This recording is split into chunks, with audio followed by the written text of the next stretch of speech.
Welcome to Madhu vlogs. Hi friends, hi hello, ఎలా ఉన్నారు? నేనైతే చాలా బాగున్నాను. మరి మీరు బాగున్నారా? ఈరోజు నేను చేసిన రెసిపీ ఎస్పెషల్లీ గుంటూరు వాళ్ళకండి.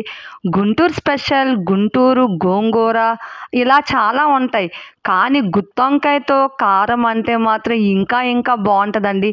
ఎస్పెషల్లీ ఇవన్నీ పుట్టినవన్నీ గుంటూరు నుంచేనండి. గుంటూరు అంటేనే గుర్తొచ్చేది వంకాయ బజ్జీ. గుత్తొంకాయతో ఏ కర్రీస్ అయినా గుంటూరు స్పెషాలిటీసేనండి. మరి ఇంకెందుకు ఆలస్యం? ఎలా చేయాలని ఆలోచిస్తున్నారా? అస్సలు ఆలోచించొద్దు, నేను ప్రాసెస్ చెప్తాను.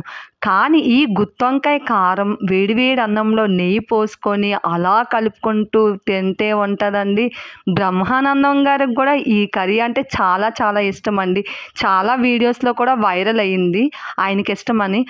ఎలా ఉంటుందా అని చెప్పేసి నా స్టైల్లో నేను చేశాను, కానీ అవుట్పుట్ అయితే మాత్రం ఏ క్లాస్గా వచ్చిందండి. అసలు బ్రహ్మానందం గారికి ఎందుకు ఇష్టం అనేది ఇప్పుడు అర్థమైంది. మరి ఇంకెందుకు ఆలస్యం? ఎలా చేయాలని ఆలోచిస్తున్నారా? వెళ్ళిపోదాం పదండి. ఫస్ట్లీ స్టవ్ వెలిగించుకొని ఒక కడాయి పెట్టుకొని ధనియాలు 1 స్పూన్, హాఫ్ టేబుల్ స్పూన్ జీలకర్ర, 7-8 పొట్టు వలిచిన వెల్లుల్లిపాయలు, ఒక 4 ఎండుమిరపకాయలు, మీకు కుదిరితే పల్లీలు వేసుకోండి, ఎండు కొబ్బరి మస్ట్ అండ్ షుడ్గా ఉండాలండి. ఇవి దోరగా వేయించిన తర్వాత తీసి పక్కన పెట్టుకోండి.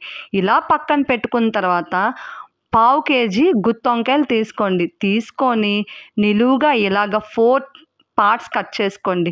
పుచ్చులు ఏమైనా ఉన్నాయేమో చూసుకోండి. ఇన్ కేస్ పుచ్చులు ఉంటే మాత్రం ఆ వంకాయ బయట పెట్టేయండి. కానీ ఇలా అన్ని 4 పార్ట్స్ కింద కట్ చేసుకొని మనం ఉప్పు వేసిన వాటర్లో వేసుకోవాలి. ఎందుకంటే చేదేమి రాదు.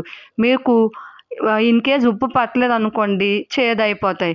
తర్వాత మళ్ళీ స్టవ్ వెలిగించుకొని ఒక కడాయి పెట్టుకొని జస్ట్ హాఫ్ బాయిల్ టైప్లో చేసుకోవడానికి ఒక 5 టేబుల్ స్పూన్స్ ఆయిల్ యాడ్ చేసుకొని మొత్తం మనం కట్ చేసి పెట్టుకున్న వంకాయల్ని దీంట్లో యాడ్ చేసుకొని దోరగా ఉడకనివ్వాలి.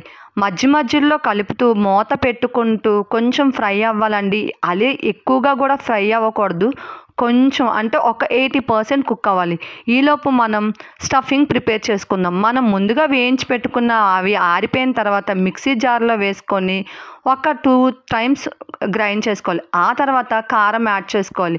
తర్వాత 1 table spoon garam masala add చేసుకోవాలి. 1 టేబుల్ స్పూన్ ఉప్పు యాడ్ చేసుకోవాలి. అరకట్ట కొత్తిమీర యాడ్ చేసుకొని మళ్ళీ గ్రైండ్ చేయండి. స్టఫింగ్ అనేది పౌడర్లా ఉన్నా సరిపోద్ది, బరక్గా ఉన్నా పర్వాలేదండి. కానీ స్టఫింగ్ కదా, కొంచెం బరక్గా ఉంటేనే బాగుంటుంది. ఎందుకంటే మనకు గ్రేవీ అనేది చాలా బాగుంటుంది అన్నమాట. తర్వాత మధ్యలో చూసారా ఎంత బాగా మొక్క ఉడికిందో? ఈ టైప్లో ఫ్రై చేసుకొని ఒక్కొక్కటిగా తీసుకుంటూ వంకాయలన్నీ మనం ఒక ప్లేట్లోని పక్కన పెట్టుకోవాలి. ఇలా పక్కన పెట్టుకున్న తర్వాత ప్లేట్లో కొంచెం గోరువెచ్చగా ఉన్నప్పుడు మనం ముందుగా ప్రిపేర్ చేసుకున్న స్టఫింగ్ ఉంది కదండి, ఈ స్టఫింగ్ని ఈ 4 పార్ట్స్లోని పెట్టుకోవాలి. పెట్టి దాన్ని టైట్గా క్లోజ్ చేయాలి, లేకపోతే విడిపోతాయి. అలా విడిపోవడం వల్ల మనం వంకాయ కారం తినేటప్పుడు జస్ట్ వంకాయలే ఉంటాయి, కానీ లోపల స్టఫింగ్ అయితే అస్సలు మనకి అనిపించదండి.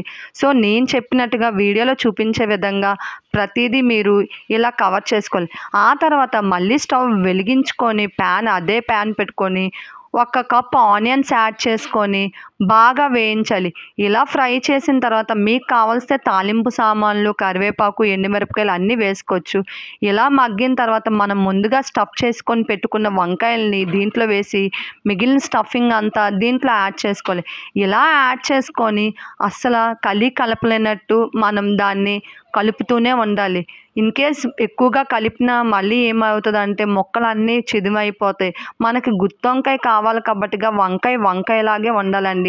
ఆ తర్వాత మనం ఒక 2-3 టేబుల్ స్పూన్స్ కొత్తిమీరతో గార్నిష్ చేసుకొని తింటే ఉంటుందండి.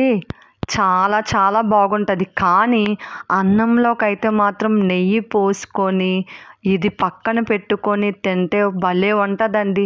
నేనైతే ట్రై చేశానండి. మీకు నచ్చితే ట్రై చేయండి. ట్రై చేసి మీకు ఎలా వచ్చిందో నాకు కామెంట్లో చెప్పండి. అస్సలు మర్చిపోవద్దు. Thank you for watching.